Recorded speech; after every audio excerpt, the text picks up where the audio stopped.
Welcome to Man Does Tech, where I solve the problems you didn't even know you had. You start by making sure your phone can actually change locations.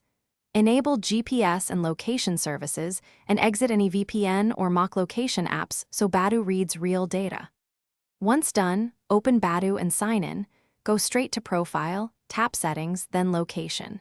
You do this because the app checks system permissions first. If Android or iOS blocks it, nothing else will work. So act now and confirm permissions are granted before moving on to modify the location. Now you perform the actual change.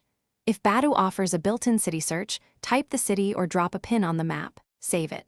If not, on Android, enable developer options, set a mock location app, and pick your coordinate. On iOS, use a trusted computer-based tool to simulate GPS. Once applied, restart Badoo so it reloads nearby profiles from the new coordinates. This step matters because the app caches location. A restart forces reindexing and makes the change take effect. Finish by confirming Badoo shows results from the new area. Check nearby and search distances to be sure. If the location reverts, clear the app cache or reinstall, then re-grant location permission. This often fixes stale settings. Make sure your VPN or spoofing tool remains active while checking.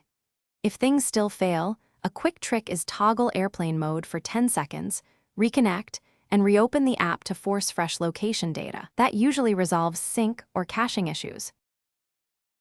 Thanks for watching. If you found this helpful, don't forget to like and subscribe.